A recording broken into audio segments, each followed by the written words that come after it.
저에게 주어진 시간이 30분인데 짧게 오늘 할 수 있도록 하겠습니다. 지금 정치적으로 이제 국내외가 어수선한 상황임에도 불구하고 저희가 이렇게 플로큐움을 준비한 것들 그 중에서도 이제 야전 인원들과 같이 하는 플로큐 준비한 이유가 있습니다.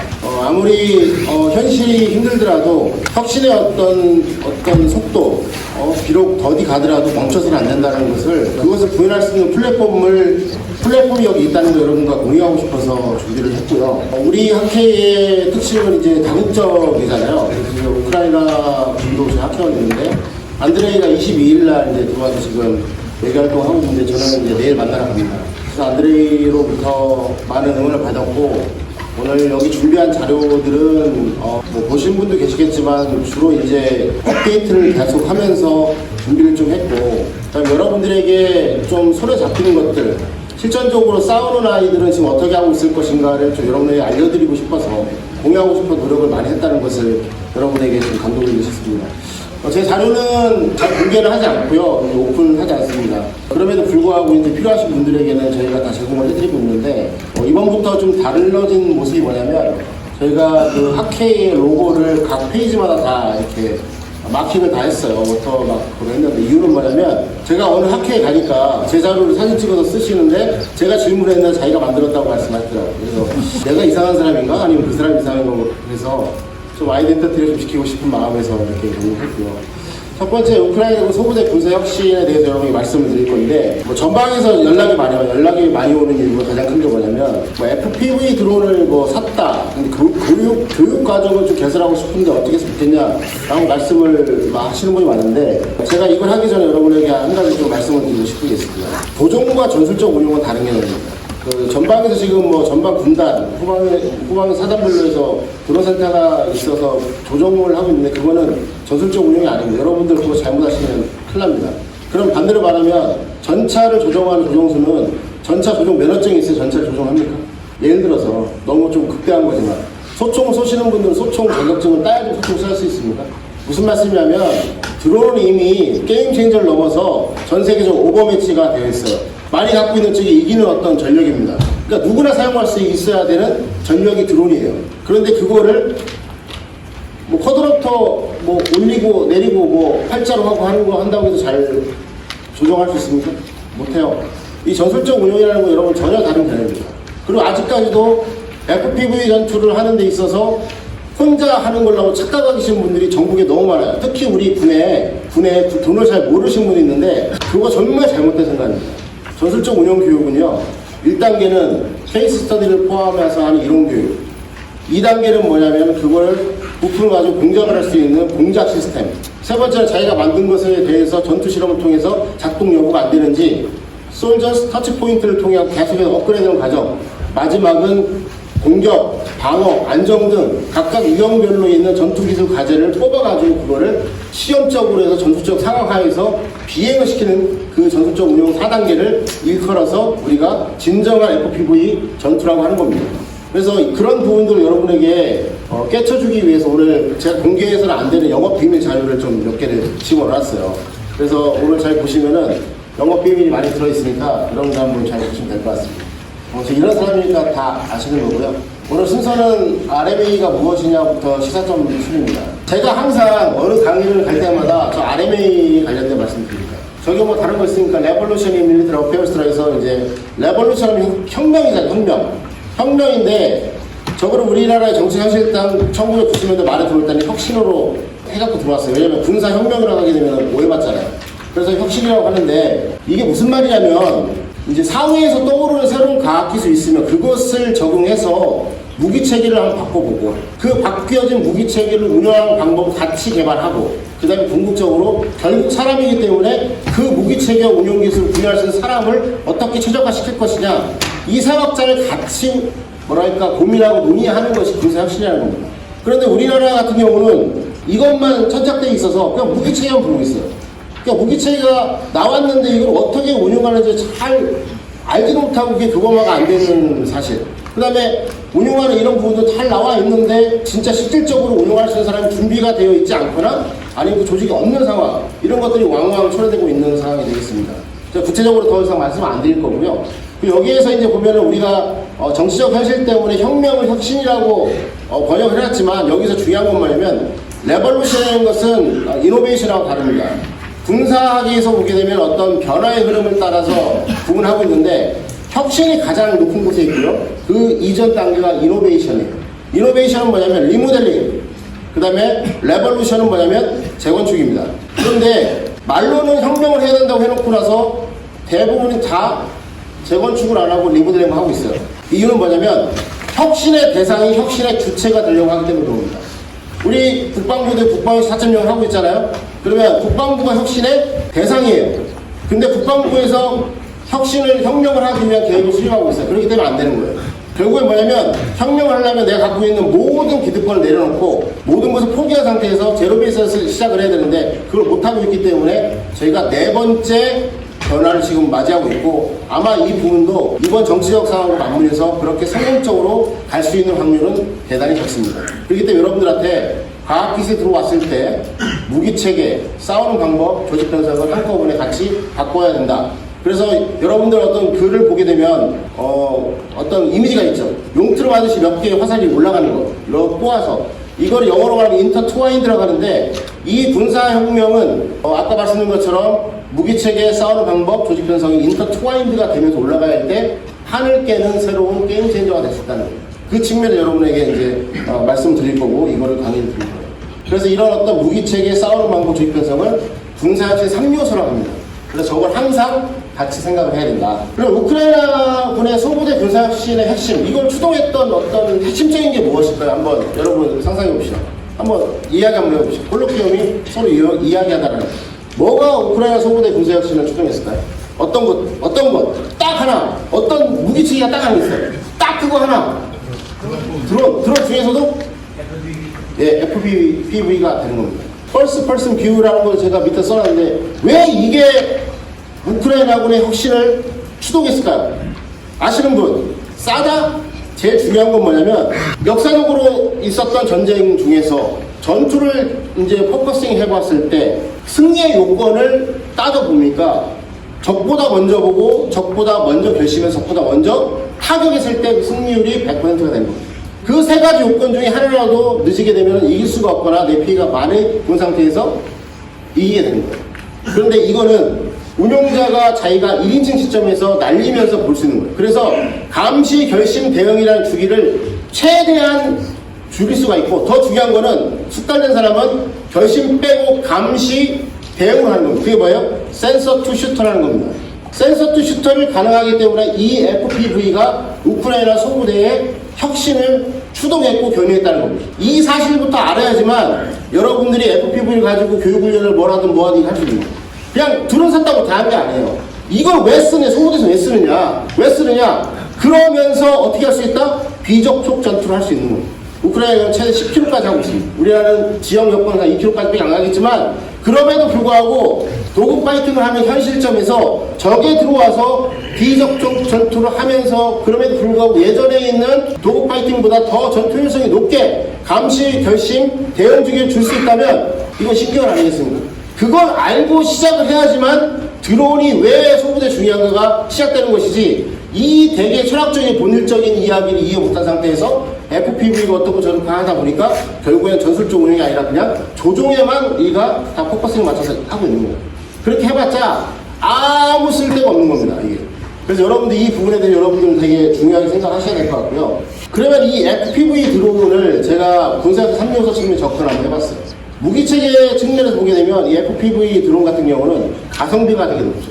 왜 그러냐면 50만원짜리 2대 갖다가 T80하고 T90 전차를 파괴하니까 가성비가 끝내주는 거 아닙니까? 그 다음에 정밀 타격, 1인칭 시점으로 해서 내가 때릴 수 있으니까 정밀 타격 하는 겁니다. 그리고 예전에는 저 가성비와 정밀 타격은 뭐랄까 반비례했던 개념이었어요. 예전에 보십시오, 생각해 보십시오.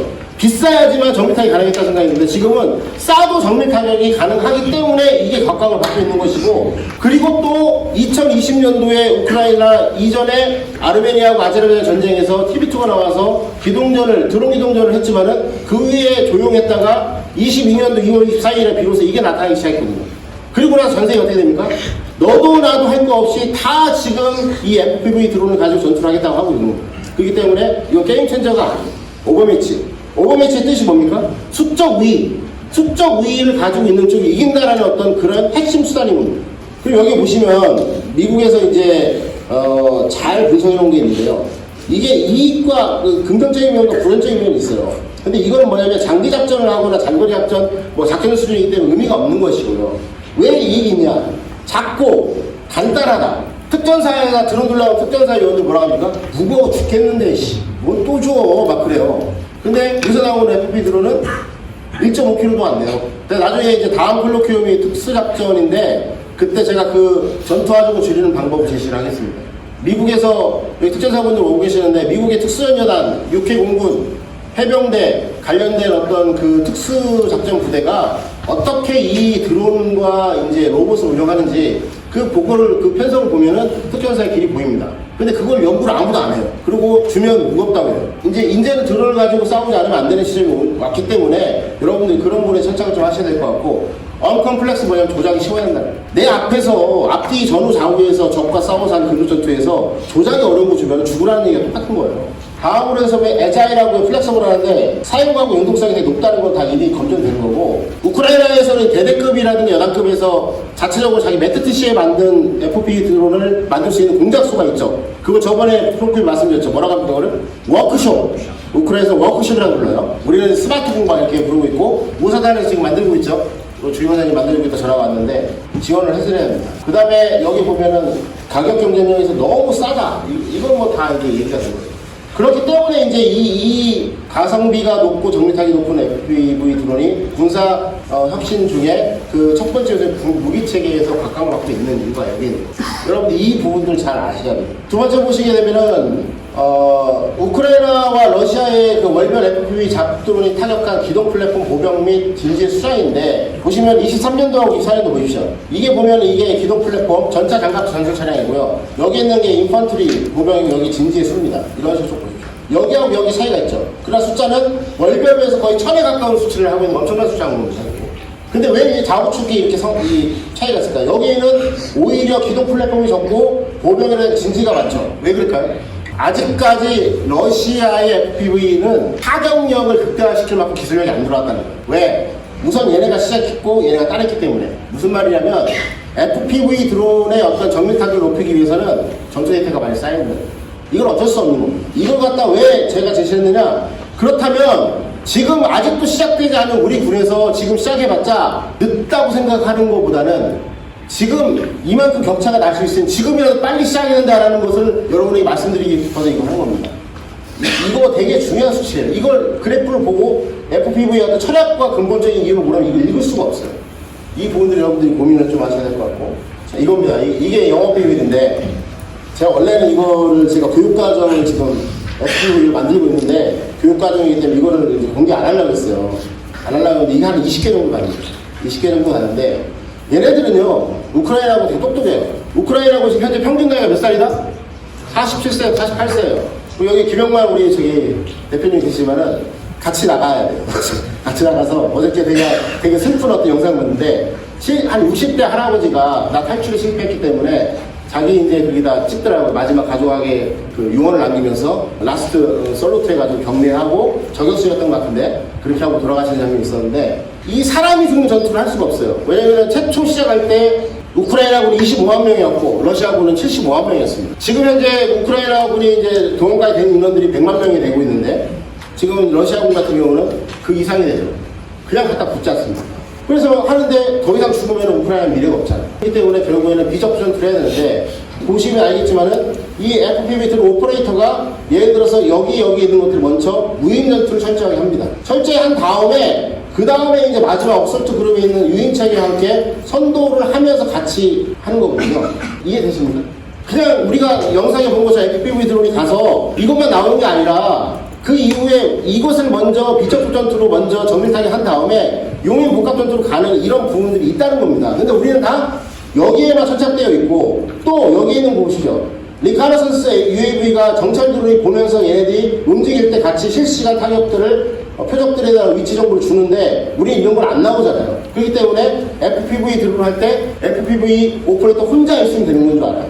천만의 말씀입니다. 이 사람이 없으면 얘네는 움직일 수가 없어요. 초부대급에서 예를 들어서 내가 근접 전투를 하고 있는 전투조원인데 그 사람한테 너 정찰 드론도 운영하고 너 FPV 드론도 운영하고 하는 할 수 있습니까? 초부대에서는 내 앞에 있는 사람들 쏴주기도 힘들어 죽는 상황인데 이 과업들을 추가적으로 하게 되면 죽으라는 얘기를 마찬가지예요. 그래서 얘네들은 어떻게 운영하죠?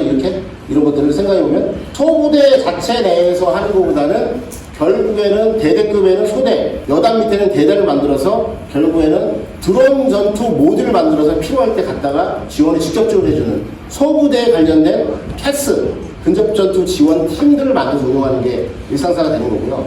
물론 이제 일부에서는 이제 같이 운영하고 있지만 그거는 고도의 전투 승용도가 있는 이런 애 하면서만 하는 겁니다.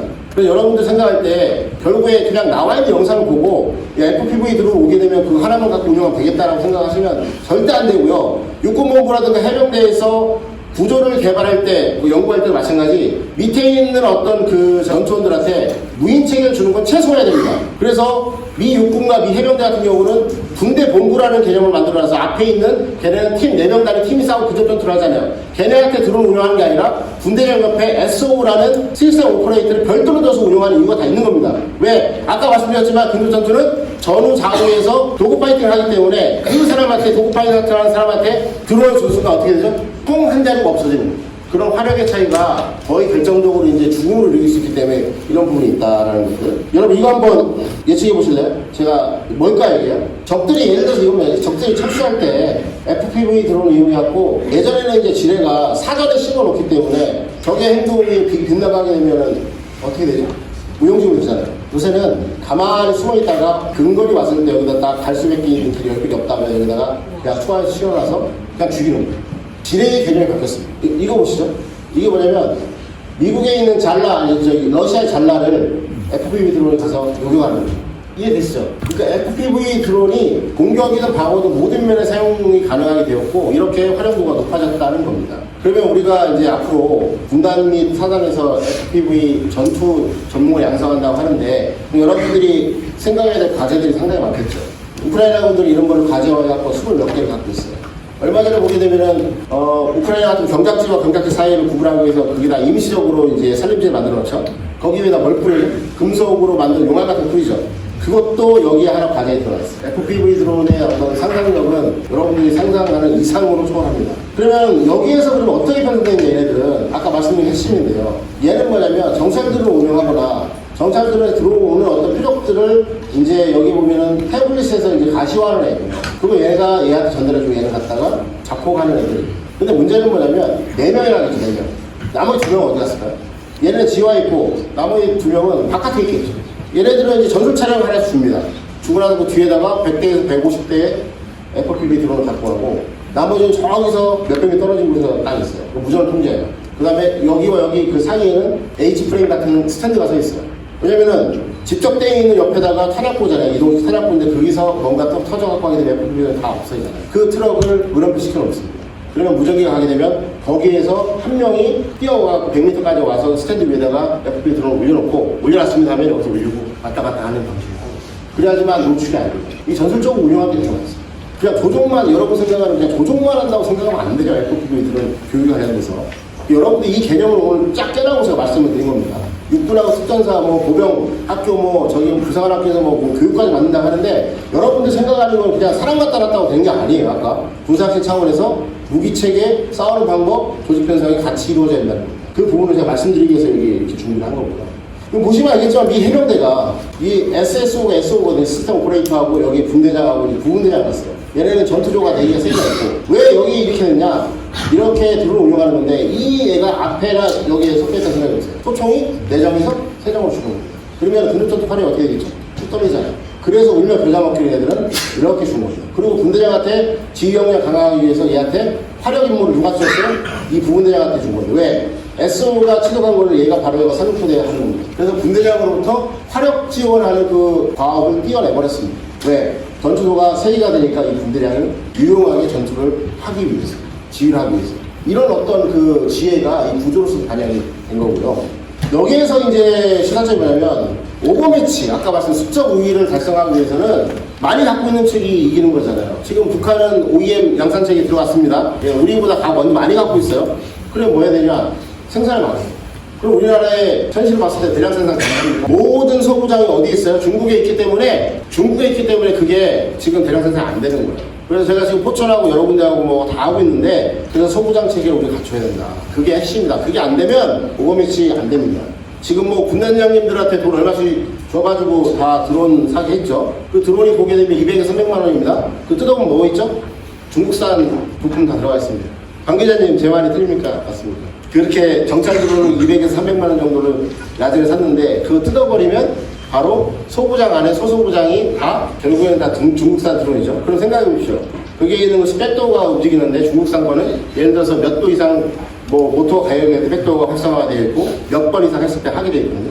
근데 그 적경 지역에서 야전에서 군에서 군단에 사용하고 있는데 그것이 중국산에 나왔다. 그러면 일면에 나오죠. 전방 군단장 뭐 백도어로 해갖고 전방 뭐 해갖고 다 나가. 얼마 전에 CCTV 다 뜯긴 거 똑같은 거 아닙니까? 그러니까 이런 것들을 모르기 때문에 그냥 다 사는 거예요. 이거 되게 심각한 문제입니다. 이 백도어. 얼마 전에 보면은 그 미 육군의 제식 정찰 드론이 중대급이야. 드론이 뭡니까? 블랙 위도우가 됐죠. 그 다음에 그게 이제 틸 사건인데 반대편 스카이디오에서 하나를 더 주게 돼 있는데, 블랙 위도우는 7,000대가 들어가고 이쪽은 7,000대를 납품받으려 했는데 뜯어보니까 중국산 칩이 들어와 있어요. 그거 취소했습니다. 백도어 문제가 상당히 위험한 겁니다. 그거. 그 지형정보, 그 다음에 이미지와도 지형정보를 넘겨주기 때문에 우리는 잘 모르겠지만 그거 한 방이 나중에는 방사포에 표적이 되는 겁니다. 그렇기 때문에 여러분들 이 문제를 정확하게 돼야 되고, 그래서 여기서 강조한 게 뭐냐면 스테이트 오운드 컴퍼니가 되게 중요합니다. 드론에 들어가 있는 핵심 부품, 가장 중요한 게 뭐냐면 모터, 배터리 이거잖아요. 근데 그 두 개를 효율성 창고에서는 하나 만들어요. 그걸 파워필이라고 합니다. 그거를 동원 지정 문자로 빨리 지정해요. 그렇지 않으면 우리나라의 생태계를 자극할 수 없고 우리나라 확보할 수 없어요. 그럼 계속해서 중국에 밀려나요. 이거 되게 중요한 부분이기 때문에 여러분들 잘 하시고, 절대로 여러분들 교육과정 만들 때 아무 드론이나 갖다가 쓰다가 나중에 이제 테레비에 나오는 일이 없도록 여러분들 조심해야 됩니다. 두 번째는 뭐냐면 싸우는 방법이 획기적으로 변했습니다. 뭐냐면 예를 들어 FPV 드론이 분대급, 중대급, 뭐 대대급에 사용하는 게 다 많아요. 그렇기 때문에 우선은 보시게 되면 앞에 있는 근접 전투를 수행하기도 하고, 이런 T10이라고 하는데 고정이 이런 어떤 그 무인기에다가 FPV 드론을 달아서 종신키 집어넣어서 거기서 이제 탈착해서 내려가는 이제 모선 개념을 하기도 하거든요. 그래서 군대는 저 1제대 전이를 경멸한다면 모선에 있는 저 2제대 경멸한다. 이런 식으로 해서 전후방 동시에 공격을 하기 때문에 적이 지휘 통제가 마비돼가지고 정신을 못 차려요.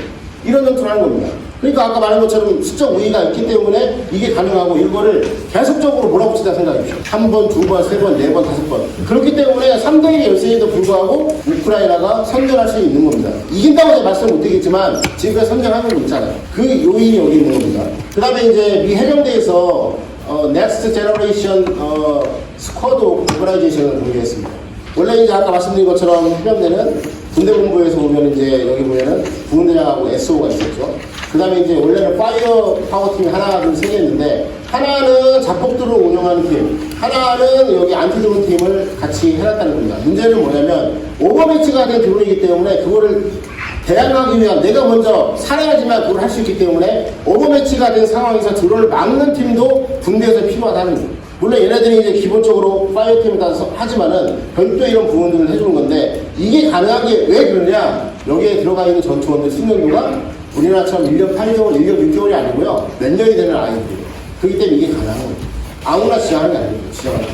그래서 우리도 이런 부분에 대해서 군대급에서 이제 군대장만 이제 부사관이 되는데, 이런 어떤 FPV 드론이나 이런 게 들어오게 되면 그 편제 안에서 부사관을, 제가 보기에는 미국 같은 경우는 군대장이, 육군 같은 경우 중사잖아요. 우리는 하사고요. 저희도 올릴 필요가 있고요.